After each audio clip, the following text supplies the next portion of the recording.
The vaccine vials is green, but we appreciate.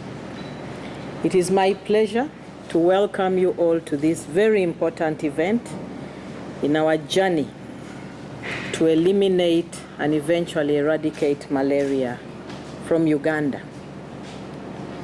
Today we take a bold and historic step towards the elimination process as we officially flag off the distribution of the malaria vaccine to districts across the country. You have all heard that malaria remains one of the leading causes of illness and death in Uganda. It is actually the leading, not one of, but it is the leading cause of illness and death in Uganda, particularly among children under 5 and pregnant women. Uganda is the third highest in the world with the most malaria cases after Nigeria and DRC, and the 8th with the most malaria deaths. So you are very rich and you can donate malaria how you want. Every day, we lose 16 people to malaria every day. And of these, 10 are children under 5 years old. It is unacceptable, and today we reaffirm our commitment to reversing this trend. So we are extremely excited that we are moving along that path to reduce the mortality in children under 5. The introduction of the R21 malaria vaccine marks a major milestone in our fight against malaria. This vaccine, which has been scientifically proven, you've heard from the WR, to reduce severe malaria and death in young children, will be a game changer in our prevention efforts. Today we are flagging off 2,278,000 doses of the malaria vaccine out of a total of 3.5 million doses for distribution to 105 districts, prioritizing the districts with the highest and moderate malaria burden. As more doses of the vaccines become available, we shall cover the entire country. The vaccine is an added tool to our already existing initiatives, including the use of insecticide-treated mosquito nets, and allow me to appreciate National Medical Stores for storing this very bulky tool, indoor residual spraying, prompt treatment with effective anti-malarial medicines, seasonal malaria chemo prevention, and larviciding. The malaria vaccine does not replace these interventions. It adds another powerful tool to protect our children from severe malaria and death. The vaccine will be administered in 4 doses, as you heard, to children, starting at 6 months, followed by a dose at 7 months, then 8 months, and 18 months. And allow me to appreciate our partners. Yesterday, I started seeing the messages on TV. Very clear and very beautiful. So thank you very much. Uganda is proud to be the 19th country in the world to introduce the malaria vaccine and is undertaking the largest rollout globally. That is one of the reasons why we waited, because initially the offer was for 18 districts, 20 districts, and we said no. We shall wait until the vaccines are widely available and adequate, and then we shall introduce, because we cannot choose. Everybody is affected. So we are happy that we are the largest rolling out globally. We join countries like Kenya, Ghana, and Malawi, where over 2 million children have already received the vaccine, and they are safe and protected against malaria. I would like to extend our appreciation to Gavi, the Vaccine Alliance, for securing the vaccines with co-financing from the government of Uganda. So Gavi paid and our government paid. We acknowledge the support from UNICEF, the lead agency responsible for ensuring that the procurement is done and shipping of these vaccines to Uganda is undertaken, and today we are here. So thank you very much, UNICEF.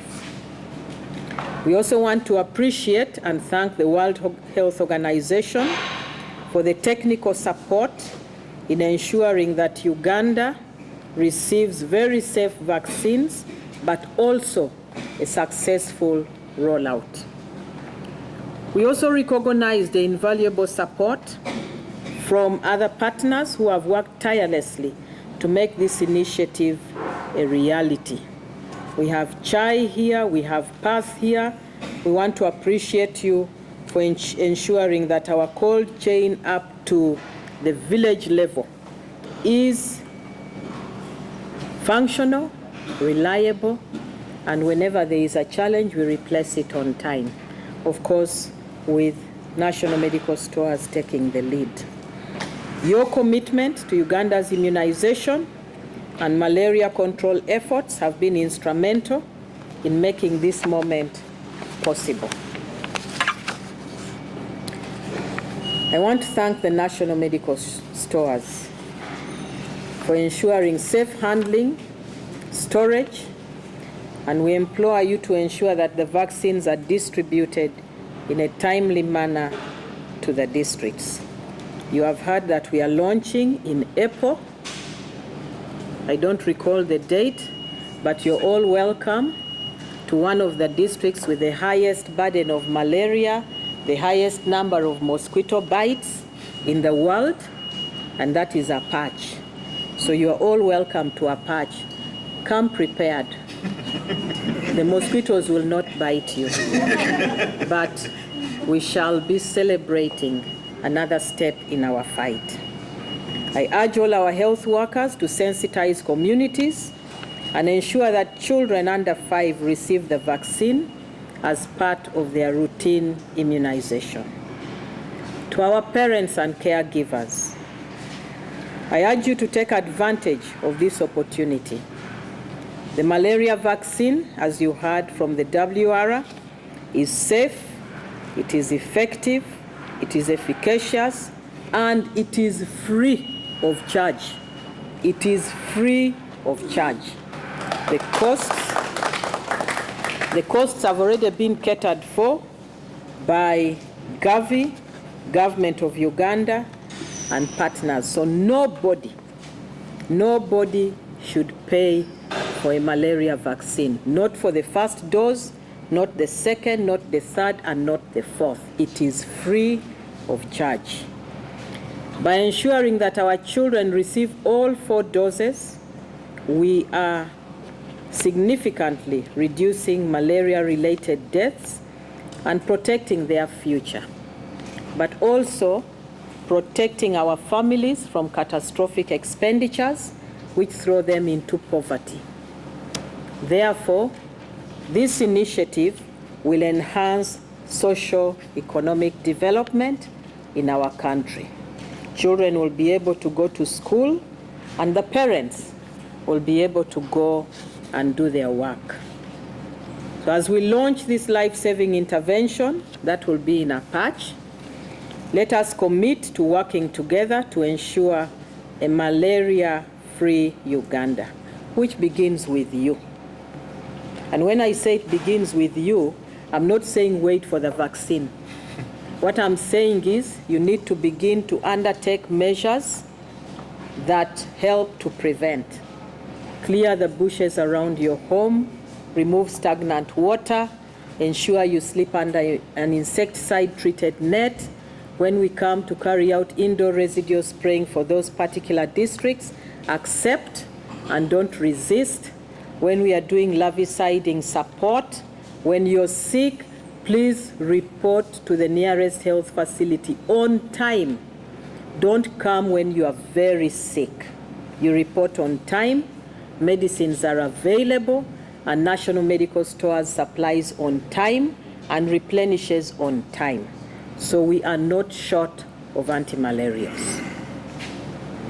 The ministry remains dedicated to strengthening immunization, disease prevention, and overall public health in our country.